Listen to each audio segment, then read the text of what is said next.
আমি এখনো চ্যালেঞ্জ করে বলছি গভর্নমেন্ট অফ ইন্ডিয়া, আপনি why you are so হারিড?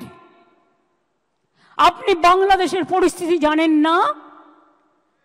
Bengal is the border of Bangladesh, Nepal, Bhutan, Sri Lanka. আপনি ইউনুসের সাথে গোপন মিটিং করুন, চুক্তি করুন, দেশের ভালো হলে খুশি হব। কিন্তু আপনার প্ল্যানটা কি? আপনাদের প্ল্যানিংটা কি? কোন এজেন্সির মাধ্যমে ওখান থেকে লোক নিয়ে এসে দাঙ্গা করা? কালকে আমি একটা এএনআই টুইট দেখলাম, হোম মিনিস্ট্রি সোর্সকে কোট করে বলেছে এইরকম করেই ওরা দেয়। তাকে আমি দোষ দিচ্ছি না,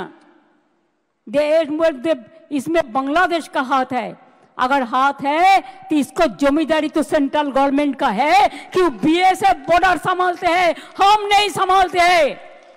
ये अधिकार हमारा पास नहीं है। स्टेट गवर्नमेंट का पास बॉर्डर संभालने का अधिकार नहीं है। तो आपने क्यों अलाउ किया? क्यों अलाउ किया?